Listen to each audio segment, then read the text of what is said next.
Voilà, donc je vous le disais, notre sondage mensuel avec CSA pour BFM TV, RMC 20 minutes. Merci Bernard Sananès, vous êtes président de CSA. Merci Christophe Jacubizine, directeur de la rédaction, directeur d'RMC.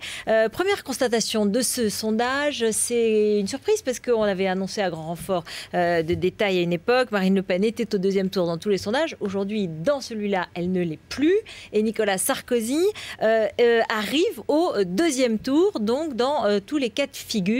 On verra évidemment, il est distancé notamment nettement par Dominique Strauss-Kahn, mais c'est peut-être la première information. C'est-à-dire que dans cette enquête qui est très sérieuse parce qu'elle est réalisée par CSA et donc elle est faite selon des méthodes traditionnelles, de téléphone, de quota, etc. Effectivement, et non pas par Internet. On voit bien qu'effectivement, pour l'instant quand même, Nicolas Sarkozy gagne son ticket pour le second tour dans tous les cas de figure. Donc, alors peut-être on touchait à l'os peut-être des électeurs de Nicolas Sarkozy quand on a lancé à 18-19. Là, il retrouve 21 et Marine Le Pen, elle est à son étiage à peu près classique 19. De 19.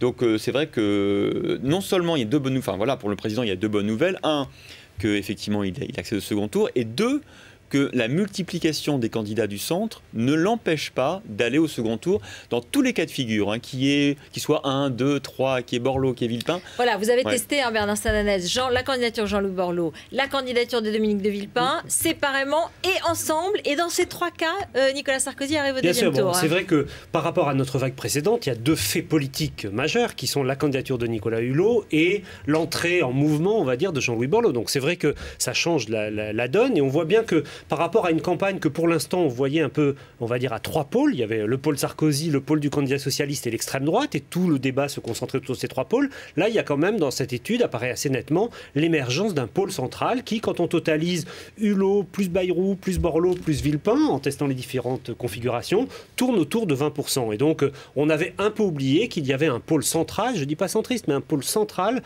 qui pouvait peser notamment, évidemment, sur l'électorat du second tour. Oui, mais dans tous les cas, il n'empêche pas, il ne prend pas de voix, c'est ça, à Nicolas Sarkozy. Ça veut dire qu'il existe un peu... On va dire d'abord que la candidature de Jean-Louis Borloo, elle prend des voix à François Bayrou, ça c'est assez net, on le voit bien quand on se reporte aux électeurs de 2007 de François Bayrou, et par ailleurs, vraisemblablement, et c'est pour ça qu'on ne la mesure pas aujourd'hui sur Nicolas Sarkozy, ce sont des électeurs qui avaient déjà quitté Nicolas Sarkozy dans les dernières études, et donc qui s'étaient éloignés du président de la République. Mais c'est vrai que pour l'instant, ça ne change pas la donne. Par ailleurs, par rapport à ce que disait Christophe sur l'accès au second tour, entre Nicolas Sarkozy et Marine Le Pen, il y a pour moi trois choses importantes. Un, il y a vraisemblablement un socle, un noyau dur du sarkozysme entre 18 et 20%, en dessous duquel on ne peut pas descendre, contrairement à ce que disaient certains observateurs. Deux, il y a un phénomène médiatique moins fort autour de Marine Le Pen. Il y a eu beaucoup de mois où l'attention était sur elle. Et trois, il y a eu la remise par l'Élysée d'un débat sur les thèmes économiques et sociaux. Alors ça n'a pas encore donné plein effet, mais en tout cas, c'est vrai que c'est des thèmes sur lesquels Marine Le Pen est peut-être un peu moins à l'aise. On va y venir. On parlait du pôle central. Dominique Strauss-Kahn, donc il arrive en tête. Néanmoins, il s'effrite un peu. Oui, pour la gauche, il y a deux nouvelles. Une bonne nouvelle, c'est que quand on teste, et c'est ce qu'on a voulu faire dans cette étude, la crédibilité des différents candidats par rapport au thème de prédilection, de préférence des Français, qui sont le chômage, la lutte contre le chômage, le pouvoir d'achat, l'insécurité, et aussi la place, l'avenir de la France. Dans tous les cas de figure, la gauche devance de beaucoup Nicolas Sarkozy, sauf sur l'insécurité. Sauf que sur l'insécurité, quand on demande aux Français un peu, quand on les teste sur leurs priorités, ce n'est plus la priorité des Français. Donc sur les thèmes qui sont prioritaires, le chômage, le pouvoir d'achat et donc l'avenir de la France, c'est énorme. Il y a 20 ou 30 points d'écart entre Nicolas Sarkozy et n'importe quel candidat de gauche, socialiste en tout cas. Ça, c'est la bonne nouvelle. La mauvaise nouvelle, c'est que ça va devenir le jeu des primaires à gauche se complique parce qu'effectivement, par rapport à notre précédente vague, Dominique Strauss-Kahn, je parle sous le contrôle évidemment de Bernard, perd quand même, on était à 33-26, perd 7 points. Donc il s'effrite. Donc finalement, on voit que la percée d'Hollande est confirmée. Hollande grappille mois après mois, étude après étude, quelques points. Et que finalement, il atteint le niveau d'Aubry désormais.